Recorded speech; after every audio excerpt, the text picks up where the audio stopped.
guys, what's up? Geektoid coming at you once again. And actually, before we start real fast, I just want to say that I've had a love and hate relationship with this show for a little bit now.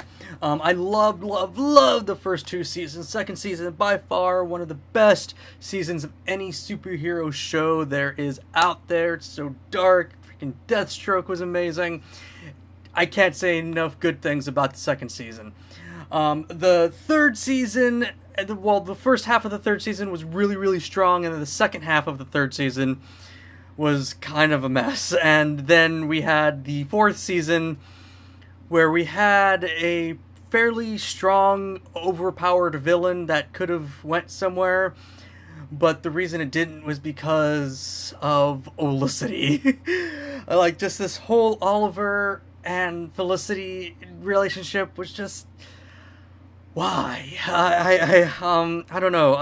At first, you know, you're kind of pulling for them to have a relationship, and then when they finally get together, you're like, no, go away.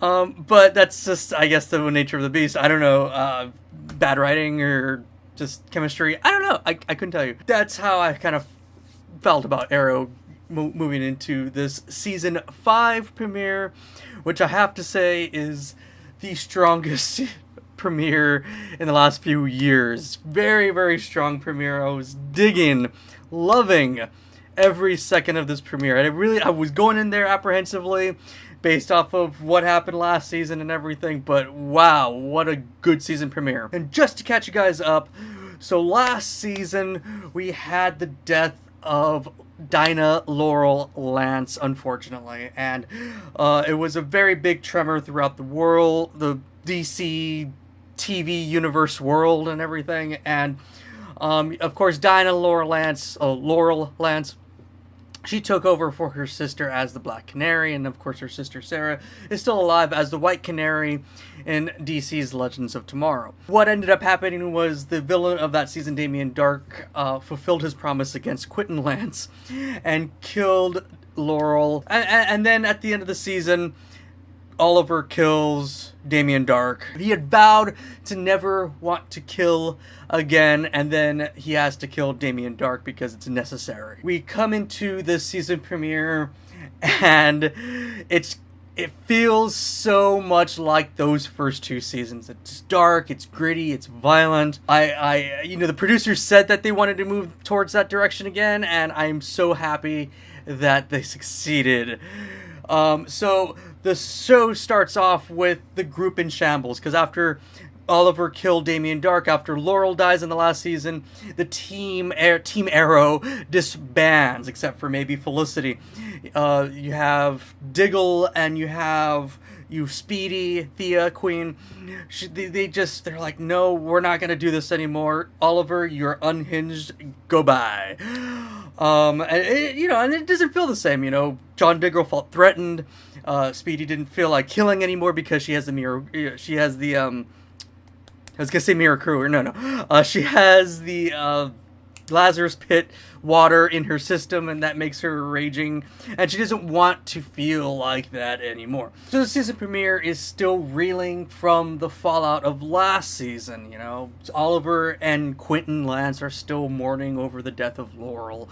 You know, Thea still doesn't want to join Team Arrow. She doesn't want anything to do with being a vigilante again, even though she does end up saving Oliver sometime in the process of this episode. I won't get to that. And John Diggle re-enlists in the military, and you know, so things are kind of in shambles for Oliver, and Oliver is still doing his Green Arrow thing, but only by himself. And he is just on a rampage at this point. You know, he's killing again because he's taking what the Black Arrow, Malcolm Merlyn, said to heart, which was, if you have the power to do what is necessary, why don't you? And so he's just like, I have the power to do what's necessary, and sometimes what's necessary is that I have to kill these people. You know, because some people just they need to be stopped, and the only way to really stop them is by doing this, because if I don't, then we're gonna have another Laurel on our hands because I didn't kill Damien Darhk before. And some very valid fucking reasons, actually, for why he's doing the things he's doing. Oliver has embraced that darkness once more. While Team Arrow is disbanded and Oliver is doing all of this by himself, we understand and come to learn that there are new vigilantes out there taking up the mantle of trying to protect the city. One such vigilante is called Wild Dog, or at least he was dubbed Wild Dog by Felicity Smoke. I know, not a very good name. I'm sure Cisco Ramon could have done better, but she named him Wild Dog. So he's going around trying to protect the citizens of Star City as well. And Oliver's not having it. If it's not like Thea, if it's not Black Canary, if it's not John Diggle by his side, he doesn't want anything to do with them. In fact, he puts an arrow into Wild Dog's leg, kind of like what he did with Roy Harper in that first season when Roy Harper was trying to, be a vigilante as well. So while that's happening, we get a glimpse of the new villain, Tobias Church, played by the magnificent Chad Coleman, who you may remember from The Walking Dead. He is just full force, first episode, just a menacing, evil presence, and I loved that about him in this episode. He is trying to, I guess, gather a lot of followers, gather a gang, and take down the biggest baddie he can, because I guess that's his mission, is to try and take down the top dog. And you know what the top dog is? That's the Green Arrow. So in order to send a message, he abducts Oliver Queen, who has just been mayor for a few months at this point in the timeline.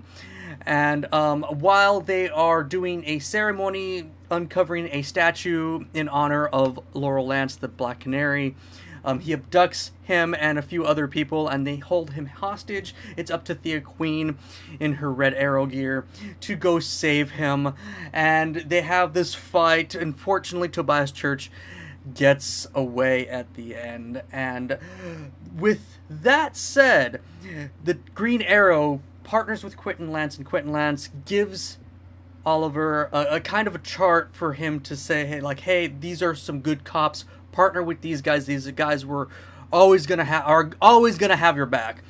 And so Oliver's enlists the help of these cops to take down Tobias Church and free the hostages and everything. Well, one of the good cops at the end, unfortunately, when he's walking home, he's about to head home to his wife, he gets an arrow through the knee from a guy dressed suspiciously like Green Arrow, but it's not. He's very threatening and very menacing, and I can't wait to see who's under that hood later in the season, and what his relationship might be to Tobias Church, and all these factors. And if Team Arrow, we might get a new Team Arrow, we might get some old familiar faces coming back here and there, but I also want to make clear that something might also be off. Although it feels like it's going back to its roots, there's something kind of off about the episode. And I don't know what it is yet, because from what I understand, Barry Allen has fucked up the timeline to some extent, as we've discovered in the Flashpoint world from yesterday's episode of The Flash. So something seems a little off about this season, and we don't know what it is quite yet.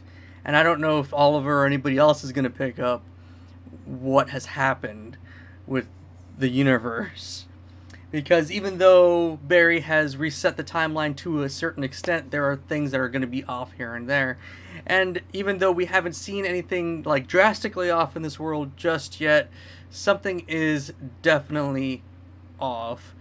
And that might actually be where that new Green Arrow impersonator at the end, that new villain or some kind threat, comes into play. He might be some kind of replicant, or maybe even something that happened when Barry fucked up the timeline. And that's my theory as to who that person is. But again, it might just be a little speculation. Time will tell. But I'm very, very glad Arrow's back. I can't wait for Supergirl and Legends of Tomorrow. It's going to be fantastic. I can't wait to see how everything incorporates into this huge freaking crossover they have planned. for later in the season. And guys, that's it for today, and I will be back again reviewing some more DC shows. I'll be back again doing some more commentary, some top 5. If you guys like this video, you like what I do on this channel, hit the like button, subscribe to the channel. As always, this has been Geektoid, and until next time, live long and geek on.